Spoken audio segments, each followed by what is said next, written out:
नमस्कार दोस्तों, YouTube channel ज्ञान परिवार में आप सभी दोस्तों का स्वागत है। दोस्तों, आज हम अव्ययभाव समास को पढ़ेंगे। तो दोस्तों, पिछली वीडियो में हम अव्ययभाव समास के 5 अर्थों को पढ़ चुके हैं और आज छठे अर्थ को पढ़ेंगे। तो दोस्तों, शुरू करते हैं। अव्ययभाव समास।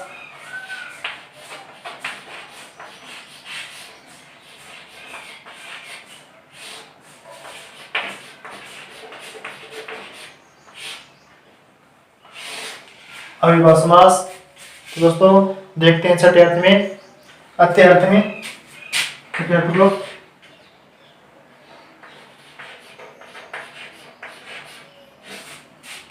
अत्य अर्थ में।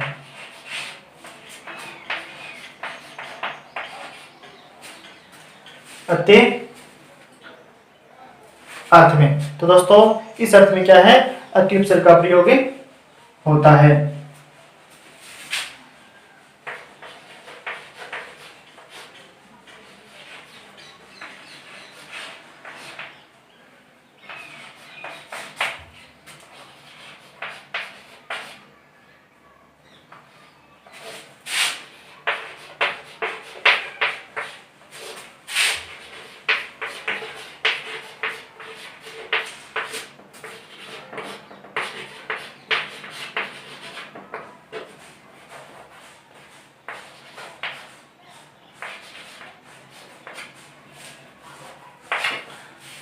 इस अर्थ में अति उपसर्ग का प्रयोग होता है दोस्तों।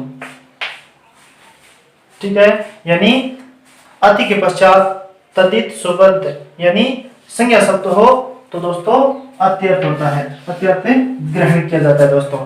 अति के पश्चात में तद्धित सुबद्ध यानी संज्ञा शब्द हो तो अत्यर्थ ग्रहण किया जाता है। और इसका समास विग्रह करते हैं। इसका विग्रह करते हैं तो मूल शब्द में क्या है दोस्तों? षष्ठी विभक्ति एकवचन या बहुवचन का प्रयोग करके आगे क्या है? अत्य शब्द लिख दिया जाता है। यानी मूल शब्द में क्या है? षष्ठी विभक्ति एकवचन बहुवचन करके क्या है? आगे अत्य शब्द लिख दिया जाता है दोस्तों। तो इसका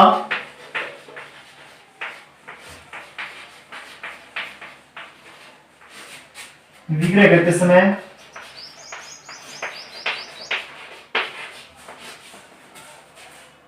इसका विग्रह करते समय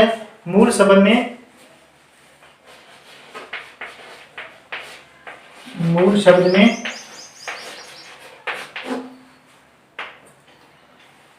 षष्ठी विभक्ति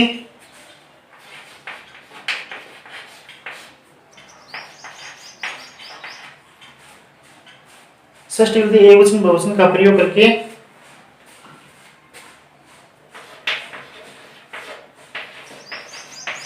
एकवचन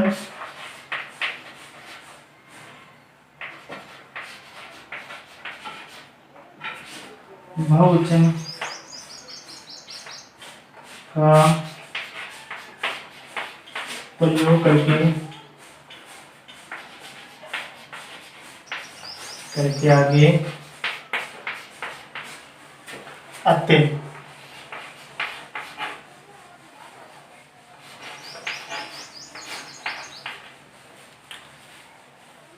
एकवचन बहुवचन का प्रयोग करके आगे अत्य शब्द लिख दिया जाता है।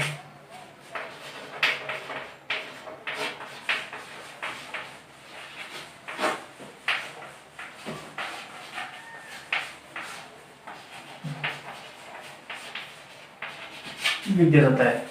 तो दोस्तों, अति अर्थ में क्या है? अति उपसर्ग का प्रयोग होता है। यानी अति के पश्चात में तद्धित और सुबद्ध यानी तद्धित सुबद्ध शब्द हो यानी संज्ञा शब्द हो तो हम इसका क्या है? अत्यर्थ करेंगे। क्या करेंगे? अत्यर्थ करेंगे। और विग्रह करते समय मूल शब्द में यानी उत्तर पद में क्या है? षष्ठी विभक्ति एकवचन या बहुवचन का प्रयोग करके आगे क्या है? अत्य शब्द लिख दिया जाता है। ठीक है, जैसे उदाहरण देखते हैं।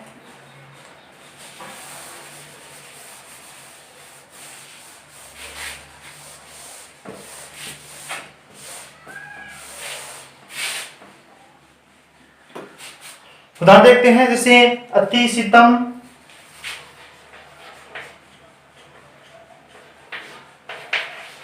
यथा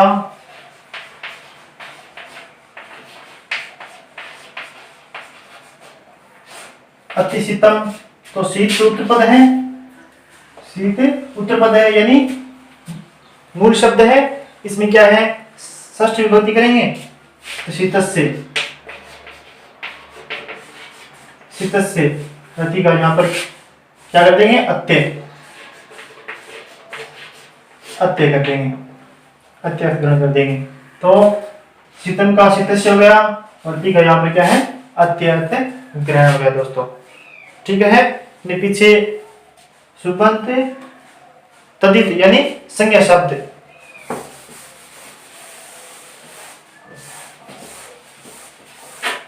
संज्ञा शब्द होने के कारण। ठीक है, इसी प्रकार अति हिमम है तो क्या हो जाएगा, अति हिमम,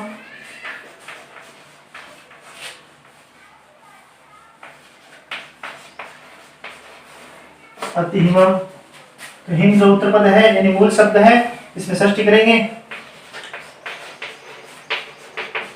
हिमस्य, अति का यहाँ पर अत्य हो जाएगा, हिमस्य अत्य हो गया, अति हिमम तो हिमस्य अत्य। इसी प्रकार अति धनम तो धनस्य अत्य,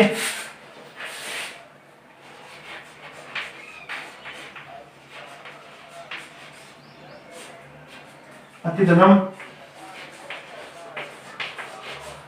धनस्य अत्य, धनस्य अत्य। ठीक है, अति गर्वम तो गर्वस्य अत्य,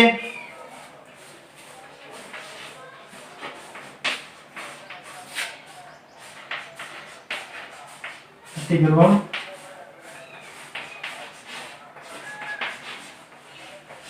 गर्वस्य अत्य, अत्य। ठीक है दोस्तों, जो मूल शब्द है उत्तरपद है, इसमें क्या है, षष्ठी विभक्ति कर देंगे और अत्यार्थ कर देंगे। और यहाँ पर क्या है, अति धनम तो धनस्य अत्य, अति गर्वम तो गर्वस्य अत्य। ठीक है, यानी अति के पश्चात क्या होना चाहिए, तदित सुबंत यानी संज्ञा शब्द होना चाहिए। तो हम इसका क्या ग्रहण करेंगे, अत्य अर्थ ग्रहण करेंगे दोस्तों। ठीक है, इसी प्रकार आप देखते हैं जिसे सातवां असंप्रति अर्थ में देखेंगे। अगला असंप्रति अर्थ में देखते हैं दोस्तों,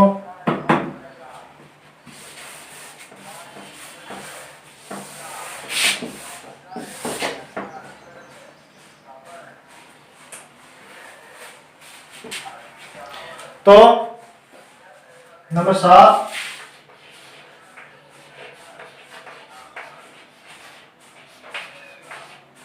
असंप्रति अर्थ। इन अर्थों को एक एक करके पढ़ेंगे।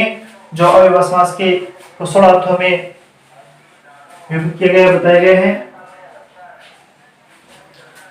तो सातवां अर्थ है असंप्रति अर्थ में क्या है, अति उपसर्ग इसमें है दोस्तों। इस अर्थ में क्या है, अति उपसर्ग का प्रयोग किया गया है।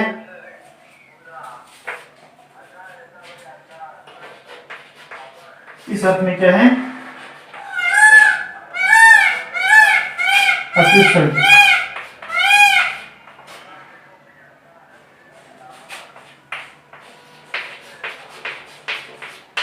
अति उपसर्ग का प्रयोग, अति उपसर्ग का प्रयोग होता है।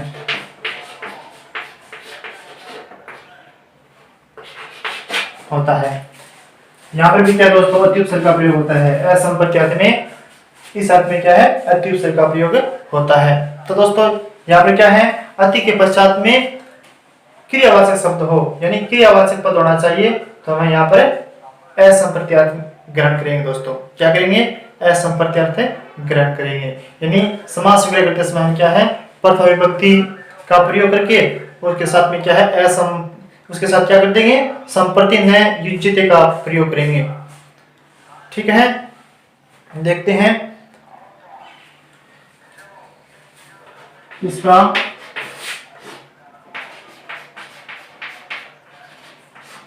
विग्रह करते समय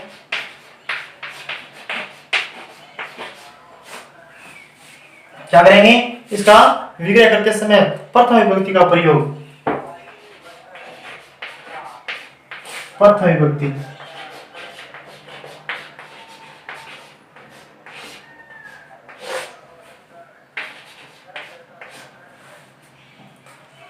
क्या करेंगे, प्रथम विभक्ति का प्रयोग करके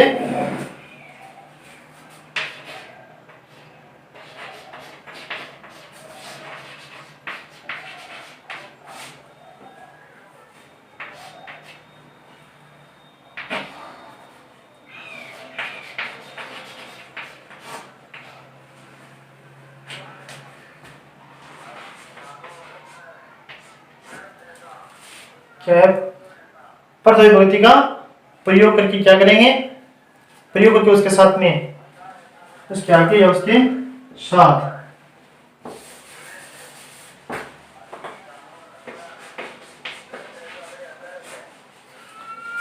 साथ में संप्रति नए युज्यते करेंगे।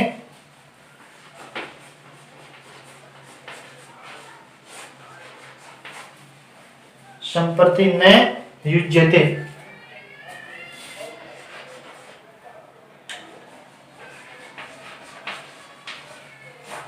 संप्रति नए युज्यते, संप्रति नए युज्यते प्रयोग किया जाता है।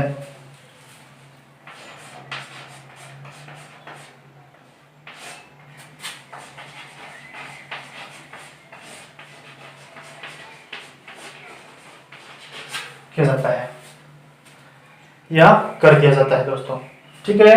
यानी असंपत्ति अर्थ में क्या दोस्तों, अतीत शब्द का प्रयोग किया जाता है, यानी अति के पश्चात में दोस्तों क्रियावाचक शब्द हो या क्रियावाचक पद हो, ठीक है। तो हम क्या करेंगे, इसका विग्रह करते समय प्रथम विभक्ति का प्रयोग करके उसके साथ संपत्ति नए युज्यते, संपत्ति नए युज्यते का प्रयोग करते हैं या कर दिया जाता है। अब देखते हैं दोस्तों, उदाहरण देखते हैं।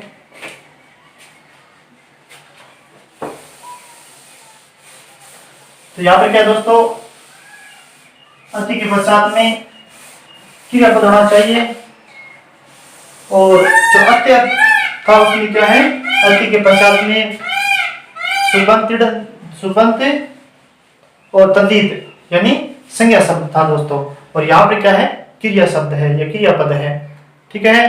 तो अब इसके उदाहरण देखते हैं, जैसे अति अस्नम,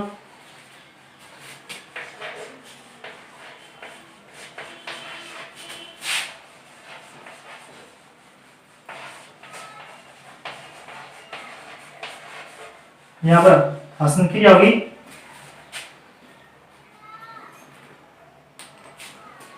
तो क्या है, अति हसनम, तो इसका क्या होगा, हसनम संप्रति नए युज्यते,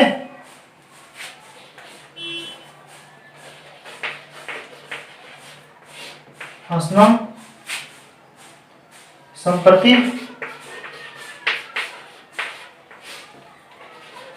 नए युज्यते, युज्यते क्या जाएगा, अति हसनम, हसन यहाँ पे क्या है, क्रिया है, और इससे पहले क्या है, अति है, तो अति के पश्चात क्रियावाचक के शब्द या पद है, तो हम क्या करेंगे, हसनम में प्रथमा कर देंगे, हसनम, और अति के जगह पे यहाँ पे क्या कर देंगे, संप्रति नए युज्यते हो जाएगा दोस्तों, ठीक है। तो हसनम संप्रति नए युज्यते हो गया। इसी प्रकार अति पठनम है, तो क्या हो जाएगा,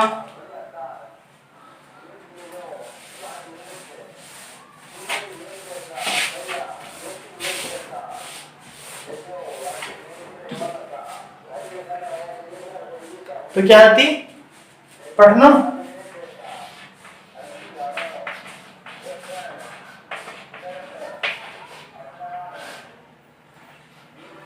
अति पठनम, यहाँ पर क्रिया शब्द, क्रियापद क्या है, पठनम है, तो पठनम का क्या हो जाएगा, पठनम,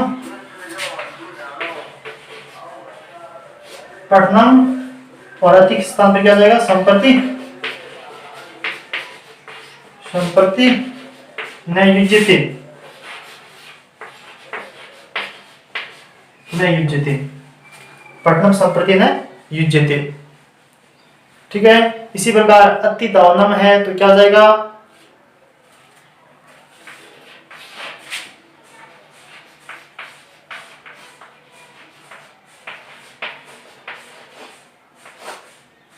अति दावनम है तो दावनम, दावनम संप्रति न युज्यते।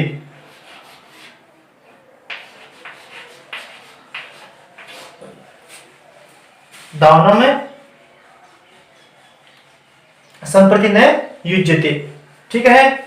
तो यहाँ पर क्या है, अति के पश्चात में दोस्तों क्या है, क्रियापद है, हसन, पठन, दावन। तो अति के स्थान पर क्या हो गया, क्या अर्थ ग्रहण किया गया दोस्तों, संप्रति न युज्यते अर्थ ग्रहण किया गया है। तो अति हसनम, तो हसनम में संप्रति न युज्यते, अति पठनम, पठनम संप्रति न युज्यते, अति दावनम, दावनम संप्रति न युज्यते। ठीक है। तो इसी प्रकार अति रोदनम है, ये पौधे लेते हैं,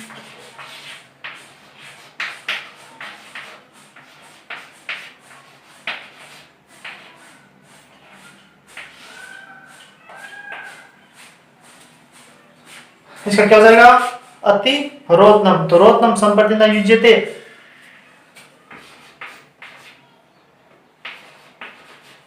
रोदनम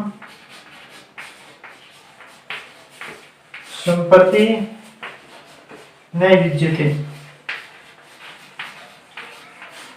न युज्यते। यानी अति के पश्चात में दोस्तों क्रियापद हो, यानी क्रिया शब्द हो, तो ये अर्थ ग्रहण किया जाता है, संप्रति न युज्यते अर्थ ग्रहण किया जाता है। और जो मूल शब्द है, जो उत्तरपद है, उनमें क्या है, प्रथमा विभक्ति होती है दोस्तों। ठीक है। अब हम देखते हैं दोस्तों पश्चात अर्थ में, नंबर 8,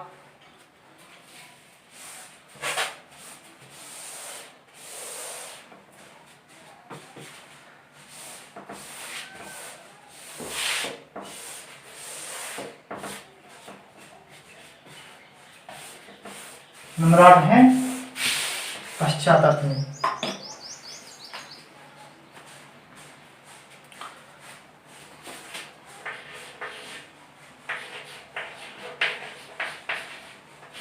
पश्चात अर्थ में,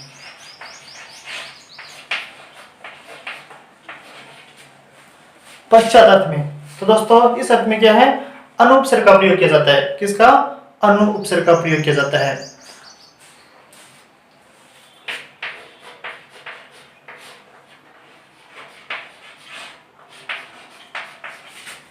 अनु उपसर्ग,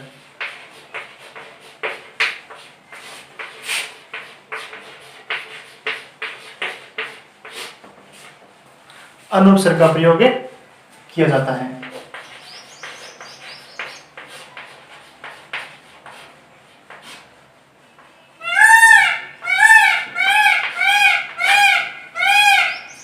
ठीक है। इस अर्थ में अनुपसर्ग का प्रयोग किया जाता है दोस्तों। यानी अनु के पश्चात में दोस्तों व्यक्तिवाचक संज्ञा होनी चाहिए। अनु जो उपसर्ग है, इसके पश्चात में व्यक्तिवाचक संज्ञा होनी चाहिए। तो हम क्या करेंगे, पश्चात अर्थ कर देंगे। क्या कर देंगे, पश्चात अर्थ ग्रहण करेंगे दोस्तों। अनु के पश्चात में व्यक्तिवाचक संज्ञा हो तो। और इसका समास शीघ्र करते समय क्या है दोस्तों, मूल शब्द को षष्ठी विभक्ति एकवचन में लिखेंगे और एकवचन में लिख करके क्या करेंगे, पश्चात अर्थ जोड़ देंगे दोस्तों। तो क्या है इसका विग्रह,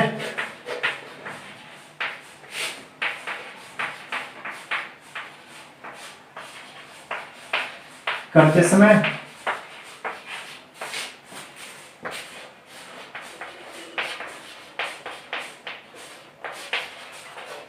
इसका विग्रह करते समय मूल शब्द को क्या है, मूल शब्द को षष्ठी विभक्ति एकवचन में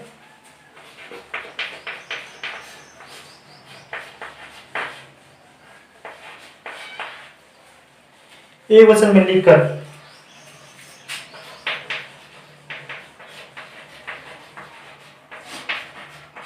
एक वचन में लिखकर षष्ठी विभक्ति एक वचन में लिखकर आगे क्या है, पश्चात शब्द जोड़ देते हैं दोस्तों।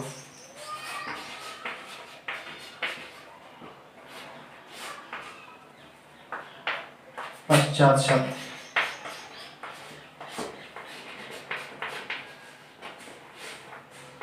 जोड़ दिया जाता है।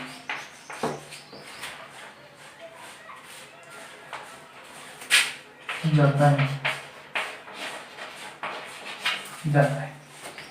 तो इसका विग्रह करते समय दोस्तों क्या है, मूल शब्द को यानी उत्तर पद को षष्ठी विभक्ति एक वचन में लिखकर पश्चात शब्द जोड़ दिया जाता है दोस्तों। ठीक है, बाद में क्या करेंगे, पश्चात शब्द जोड़ देंगे। और इसका अर्थ क्या है दोस्तों, ये अनु उपसर्ग है, उपसर्ग का प्रयोग किया जाता है और पश्चात अर्थ में होता है दोस्तों।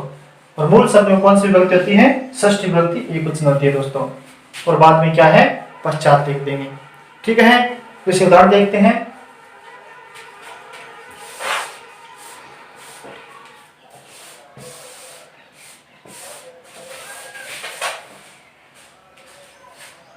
उदाहरण है अनु कृष्णम,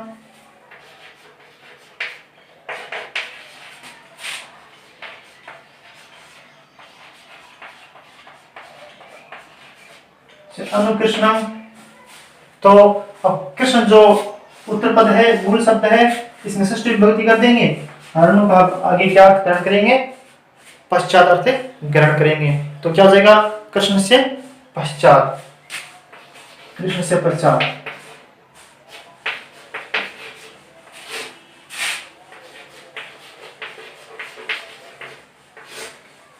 कृष्ण से पश्चात। ठीक है, यानी मूल शब्द को उत्तर पद को क्या है, षष्ठी विभक्ति एक वचन हो गया, उत्तर पद का षष्ठी विभक्ति एक वचन हो गया, कृष्ण का कृष्ण से और अनु का पश्चात अर्थ हो गया। ठीक है, इसी प्रकार से अनु हरि है तो हरि पश्चात हो जाएगा। नंबर 2,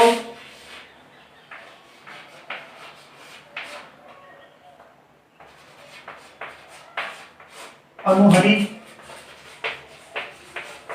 तो हरे पश्चात, पश्चात।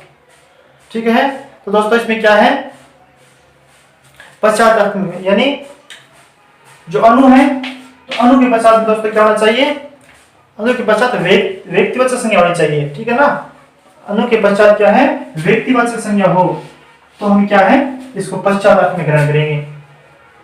अनु के पश्चात में व्यक्तिवाचक संज्ञा हो, जैसे हरि, कृष्ण, राम, इस प्रकार हो तो हम क्या है, पश्चात अर्थ में इनको ग्रहण करेंगे दोस्तों। ठीक है, इसी प्रकार से अनु विष्णु है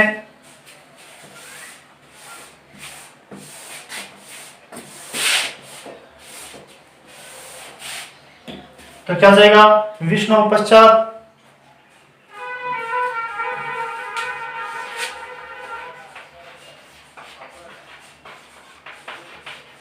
अनु विष्णु है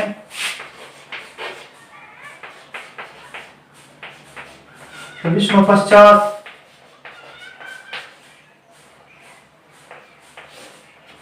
विष्णु पश्चात हो जाएगा। ठीक है, यानी अनु के पश्चात में व्यक्तिवाचक संज्ञा है, क्या है, व्यक्तिवाचक संज्ञा विष्णु, तो विष्णु की षष्ठी क्या है, विष्णु, और अनु का क्या हो जाएगा, पश्चात हो जाएगा दोस्तों। ठीक है, इसी प्रकार से अनु रमम है तो रमाया पश्चात। ठीक है,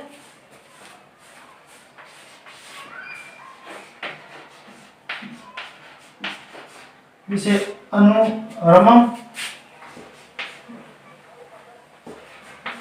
तो रमाया पश्चात,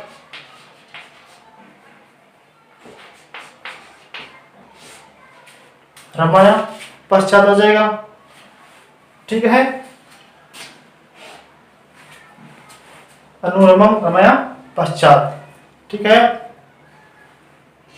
तो दोस्तों अब हम देखते हैं शब्द प्रादुर्भाव अर्थ में देखते हैं नंबर 9।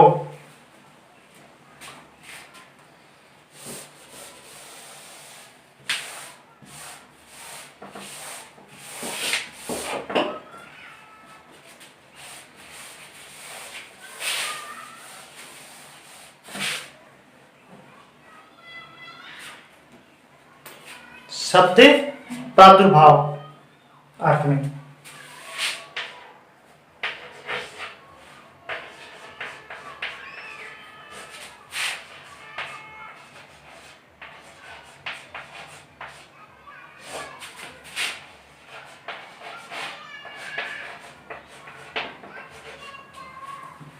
शब्द प्रादुर्भाव अर्थ में देखते हैं।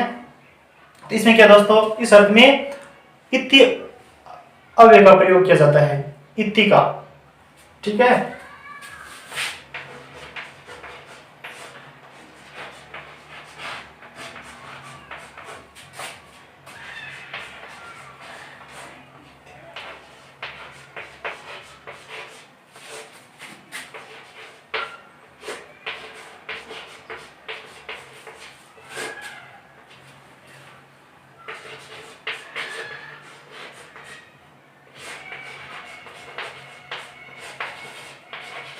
जाता है। इस अर्थ में क्या है दोस्तों, इस अर्थ में इति अव्यय का प्रयोग किया जाता है। ठीक है, और इसका समास जो विग्रह करते हैं, तो विग्रह करते समय क्या है, उत्तर पद में या मूल शब्द में क्या है, क्या लिखेंगे,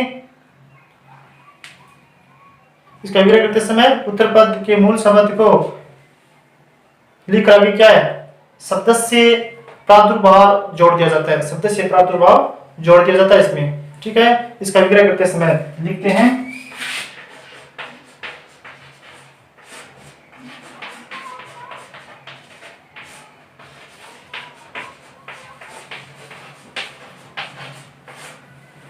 इसका विग्रह करते समय क्या है, उत्तर पद के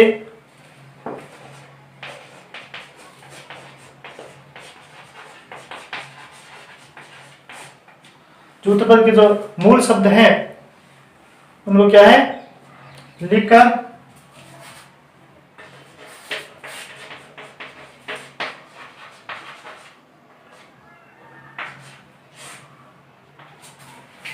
यानी उत्तर पद के मूल शब्द को लिखकर उसके आगे शब्द से प्रादुर्भाव जोड़ दिया जाता है।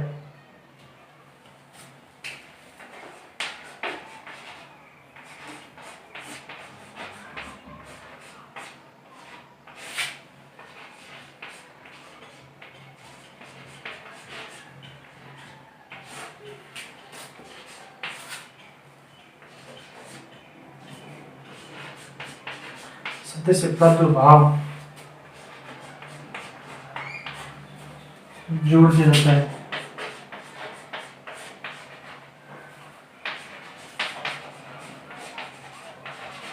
जोड़ दिया जाता है यानी इसका विग्रह करते समय उत्तर पद के जो मूल शब्द हैं, उत्तर पद के मूल शब्द को लेकर क्या है, उसके आगे शब्द से प्रादुर्भाव जोड़ दिया जाता है दोस्तों।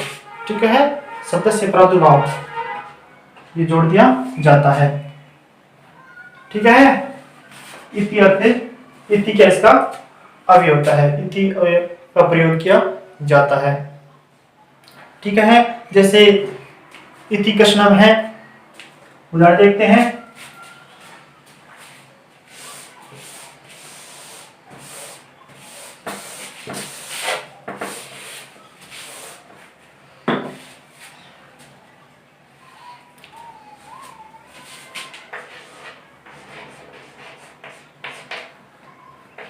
जैसे इति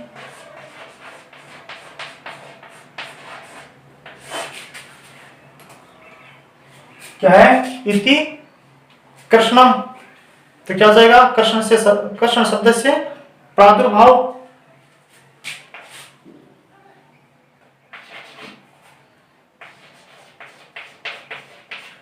कृष्ण शब्द से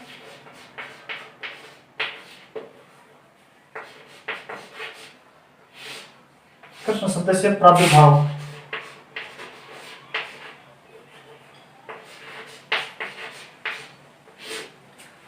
क्या हो जाएगा, कृष्ण शब्द से प्रादुर्भाव हो जाएगा। ठीक है, मूल शब्द लिखकर क्या है, ये मूल शब्द लिख दिया और उसके क्या है आगे क्या कर देंगे, शब्द से प्रादुर्भाव, तो ये शब्द से प्रादुर्भाव हो गया। यानी इति कृष्ण आ गया तो इसका जो मूल शब्द है, जो मूल शब्द है, उत्तरपद है, मूल शब्द है, इनको लिख दिया, इनको लिख करके क्या है, शब्द से प्रादुर्भाव जोड़ दिया गया है दोस्तों। यानी आगे इति का अर्थ ग्रहण कर दिया गया है।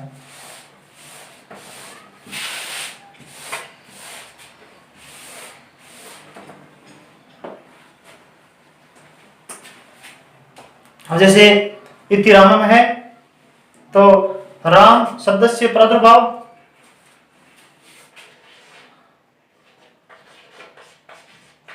इति रामम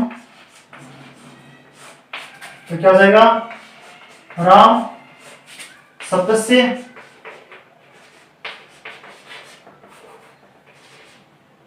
प्रादुर्भाव,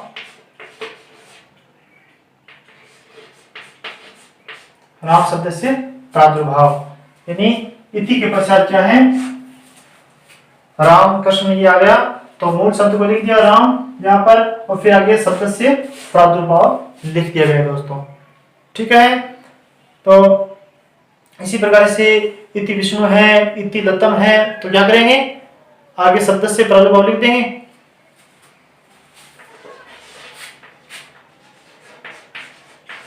इति लतम तो क्या कहते हैं, लता शब्द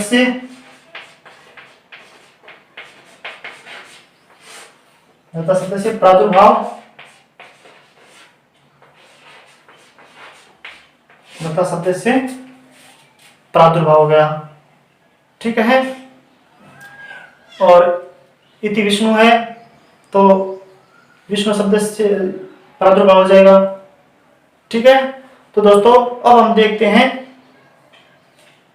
अनुपूर्वीय शब्द, यानी अनुपूर्वीय अर्थ में देखते हैं।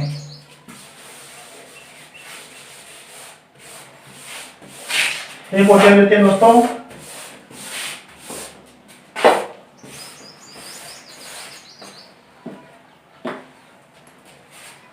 किसमें, अनुपूर्वीय अर्थ में।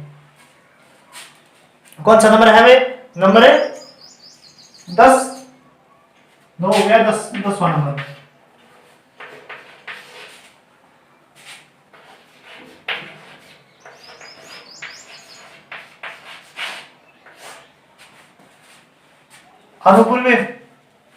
अनुपूर्वीय अर्थ में,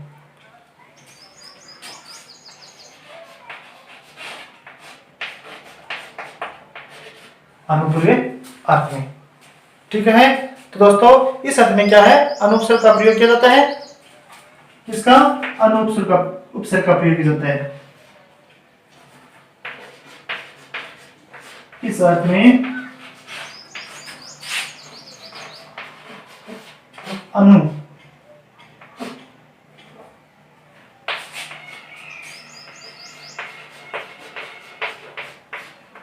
उपसर्ग का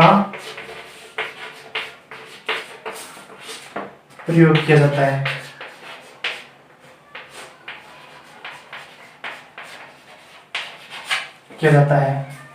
तो अनुपूर्वीय अर्थ में क्या है, अनुपसर्ग का प्रयोग किया जाता है दोस्तों। ठीक है, और फिर क्या है, इसका समास विग्रह करते हैं तो उत्तरपद यानी मूल शब्द है उसको क्या है, षष्ठी विभक्ति में लिख करके और बाद में अनुपूर्वीय शब्द लिख दिया जाता है। तो इसका विग्रह करते समय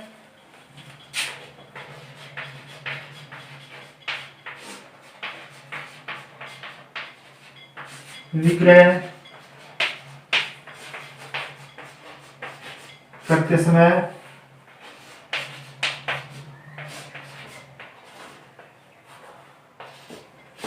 इसका विग्रह करते समय उत्तरपद यानी मूल शब्द को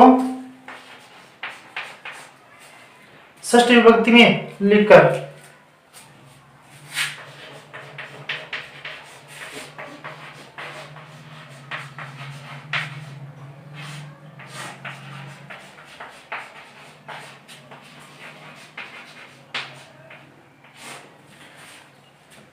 उत्तर पद को क्या है षष्ठी विभक्ति में लिखकर और बाद में क्या करेंगे अनुपूर्वेण शब्द लिख दिया जाता है।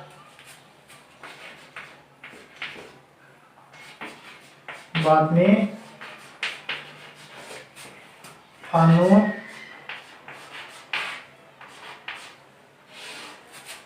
क्या करेंगे अनुपूर्वेण शब्द लिख दिया जाता है।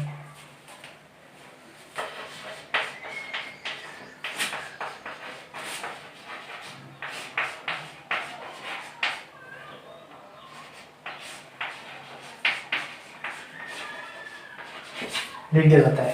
दोस्तों अनुप्रिय अर्थ में क्या है अनुपसर्ग का प्रयोग किया जाता है और इसका विग्रह करते समय क्या है उत्तर पद यानी मूल शब्द को क्या है षष्ठी विभक्ति में लिख करके बाद में अनुपूर्वेण शब्द लिख दिया जाता है दोस्तों। ठीक है, अब जैसे उदाहरण देखते हैं अनुज्येष्ठम,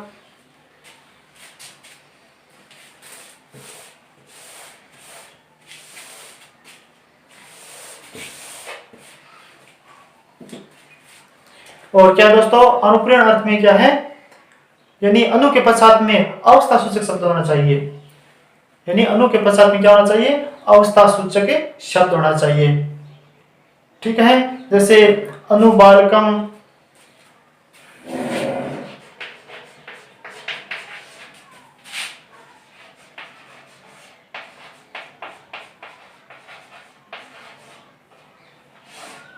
अनुबालकम क्या है अनुबालकम, तो क्या हो जाएगा बालकस्य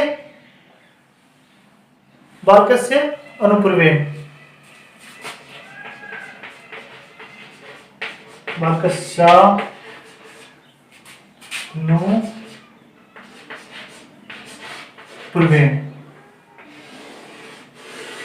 बालकस्य है आगे आ है तो श हो गया और फिर नु पूर्वेण हो गया तो बालकस्यानु पूर्वेण हो गया। ठीक है, यानी अनु के पश्चात में जो बालक है जो मूल शब्द है वो क्या है अवस्था सूचक शब्द है। क्या है दोस्तों अवस्था सूचक, जैसे बालक हो गया, वरिष्ठ हो गया, वृद्ध हो गया, ठीक है, ज्येष्ठ हो गया, इस प्रकार क्या है जब अवस्था सूचक शब्द है अनु के पश्चात तो इसका या क्या करेंगे यहाँ पर अनुपूर्वेण अर्थ कर देंगे दोस्तों। ठीक है, इसी प्रकार जैसे दूसरा अर्थ है, दूसरा उदाहरण देखते हैं, जैसे अनुज्येष्ठ हम करते हैं,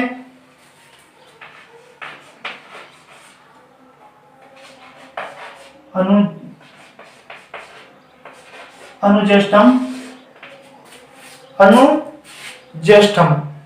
ठीक है, तो इसका क्या हो जाएगा ज्येष्ठ से अनुपूर्वेण,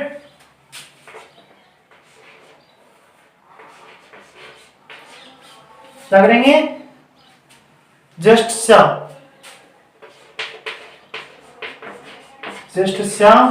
नु पूर्वेण। ठीक है, अनुज्येष्ठम है यानी यहाँ पर अवस्था सूचक है ज्येष्ठ बड़ा तो ज्येष्ठस्य नु पूर्वेण हो जाएगा दोस्तों। ठीक है, क्या हो जाएगा ज्येष्ठ नु पूर्वेण। इसी प्रकार जैसे अनुवृद्धम है तो वृद्धस्य नु पूर्वेण हो जाएगा, अनुवृष्टम है तो वृष्टस्य नु पूर्वेण हो जाएगा दोस्तों। ठीक है, यानी अनु के पश्चात दोस्तों क्या है अवस्था सूचक शब्द होना चाहिए। तो दोस्तों आज की क्लास हम यहीं पर समाप्त करते हैं। वीडियो पसंद आए तो लाइक और शेयर जरूर करना और साथ में सब्सक्राइब भी करना दोस्तों। जय हिंद, जय भारत, धन्यवाद।